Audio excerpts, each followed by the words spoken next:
Coach, a 13-win regular season, Big Ten champs. How do you reset and refocus just expectations after such a historic run?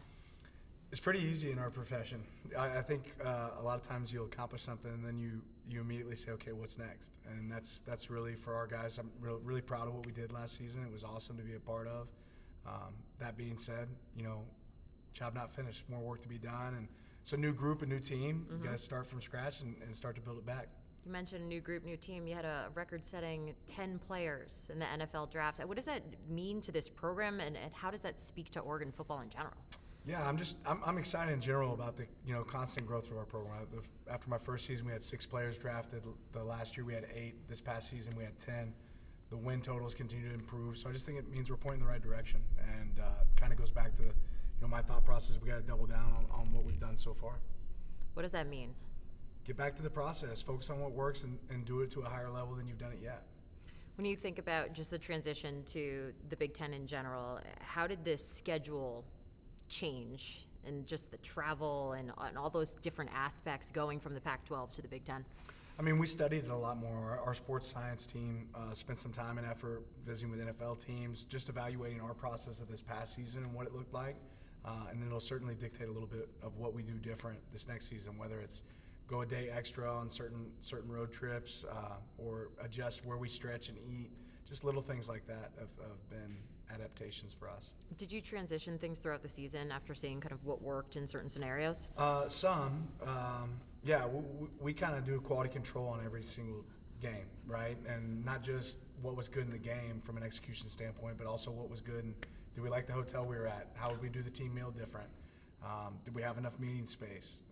How can we improve that? How efficient were we at the airport? So we spend time on a lot of details. Every little detail is always looked at. You mentioned just that this is a new team, a new, fresh team. You lost Dillon Gabriel, to the NFL. How do you replace a leader like him?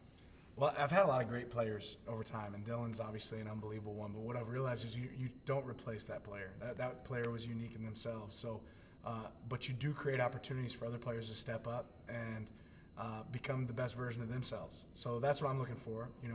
Whether that's Dante, whether that's Austin, whoever ends up replacing a guy like Dillon, I want him to be the best version of them, right? And we've got a lot of dynamic players on our team that I think can do that at a really high level. But if everybody just gives the best version of them, that's going to be good enough.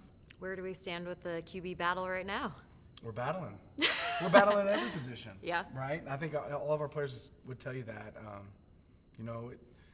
My second year with Bo, that was kind of the one time it was like clear cut. Like, okay, Bo did a great job. This is, it's his team. He had earned that. But I always think you have to go earn it. And Dante's done an unbelievable job. I certainly feel like we can win games with him, but Austin's deserving of that opportunity to compete as well. So is Luke Moga. And that makes our team better when we have competition. What do you think is the most important characteristic of a quarterback? Well, that's tough, but for me, it's always, protecting the ball, right? Making great decisions. If you feel like you have a solid team around that quarterback, they don't have to feel like they have to force plays. But there's certain things that natural quarterbacks can do, whether it's make, touch passes or be able to get the ball to playmakers that are really important traits. More than anything, I think just be cool and collected under pressure. An important quality there. That's important. You look at this 2025 schedule that's coming up. There's no Michigan, no Ohio State. Do you look at that as an advantage, or do you want to go out there and compete against some of the top programs in the conference? We always want to play the best of the best, and I think in this league, if you put yourself in that position, you're going to get a chance, right? At some point. What I look at are some of the other unique challenges that we do have. Iowa. At Iowa is not an easy game by any stretch. And to know that we play them and then turn around and play a Friday game against Minnesota the next week at our place, and Minnesota just had a bye week, I know that's not going to be an easy game. Traveling to Rutgers is not going to be easy. Going to Penn State. So I don't really worry about the hypotheticals of who we could have played. I kind of focus on what are the challenges with the teams that we do play. You are clearly one of the top recruiters in the country. How do you balance managing, bringing in young, fresh talent while also making sure you're given opportunities to these players that you've been developing over the years? Yeah, it's always a challenge. I think if you're open and honest with your players as they come in and tell them, hey, there's going to be opportunities, which we do. The way we practice creates opportunities. If you do that and then recognize if you're the best, you're going to get that chance, the rest kind of takes care of itself. If you're disingenuous about how that is going to happen, then you're going to see other results, and you're going to see people leave your program. We've been really lucky to be able to get great players and keep great players because we've been really honest in that process. And now you add NIL into the whole equation, and there's young high schoolers coming out expecting a lot of money. So how does that work through your process of making sure that you're not giving these young guys this lucrative deal just to lure them in versus the guys who really have earned it? Yeah, it's always a challenge, in general. But I think first it starts with finding guys that love ball, and that's not the only thing that's a motivating factor. The other piece that I think fans have to realize is players are no different than us. If we went to go buy a car, and at this place the car is $10,000 less, and this place is $10,000 more, you're going to buy. Where are you going? You're gonna take a better deal. So there's a reality to it too that exists. If you've got great options, that's certainly a piece of the puzzle. What's important for me is when guys walk in the room, just because you're taken care of, or you might be able to do some things differently than we did when we went to college, it doesn't mean you shouldn't still have a chip on your shoulder. And if you love football and you want to be the best, that's gonna be more fuel for you intrinsically than anything you can get extrinsically. You made the smart decision and really were a trendsetter when it came to hiring on almost a GM of your team back in 2021. And there's been a lot of conversations about just the future of NIL in general. When you think about it, would it be better? Does it make more sense if these student athletes were just considered employees? I've got thoughts, but I'm gonna reserve saying anything in case I would regret it later. Yeah. But I respect that. At times, yes. 100%. But what I think we do a lot in football, in college football in general, is we create a rule and then we don't always think about what the consequences of that rule is, and we have to deal with the pieces of that later. Yeah. So not knowing enough information, is there a lot of merit for having these guys as employees? Yes, but there's probably something that I'm not thinking about that goes along with that really matters too. I believe you once said in a meeting that it was like you squeeze the toothpaste out and you got to figure out how to put it back. Put the toothpaste back in the tube. That's exactly right? what we're That's dealing what with. happens when we continue to create new rules and figure out the consequences later. So I'll follow up with this then. Do you think there should be a cap to how much freshmen can be paid before even taking a snap? I don't know if I know the answer to that. At some point, there has to be some limitations and some parity, and I think that's hard.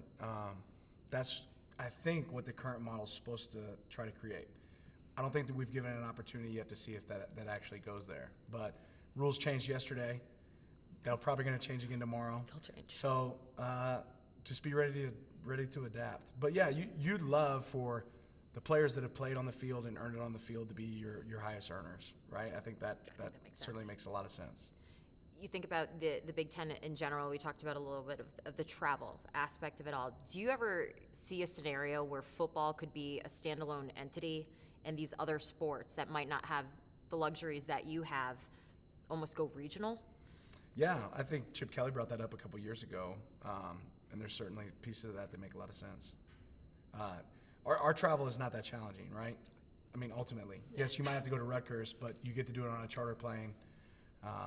You're going to travel right after the game, right back. Mm-hmm. So where we're at, we travel really well, and it's convenient. But for a lot of our sports, that's not the easiest thing in the world. Congratulations on the new contract that you signed. Now going to be an Oregon Duck head coach through 2030. Yeah, forever. You're Forever. stuck forever. I love it. But when you think just of the vision, the future of Oregon, the football program, what are your dreams? Well, it really hasn't changed. Whenever I was on the outside looking in at Oregon, I always thought of this place it's really about innovation. It's like cutting edge. Right now, we're building a brand new facility outside my office, to enhance that experience for our players. There's been a commitment to, whether it's nutrition or sports performance, there's always been okay, that's great, but what's next? Mm-hmm. They've continued to do that. So my goals are just to be able to reciprocate that back to our fans and our players. I want to experience championships there. We've done that with Big Ten championships now. There's bigger dreams, right? There's bigger aspirations. So there's a lot of work to be done. The facilities are incredible out there. Yeah, they really are top notch. Talking to a couple of your players, they said when it comes to Coach Lanning, you get what you get. What would you say is your coaching philosophy? Yeah, bring the same amount of enthusiasm, energy every day, be open and honest, and demand, right? I think a lot of people are afraid of conflict, and it's important that if you're honest and you have a real relationship, you can have conflict. Thank you so much for your time, Coach. Thank you. Appreciate it. Awesome. Awesome.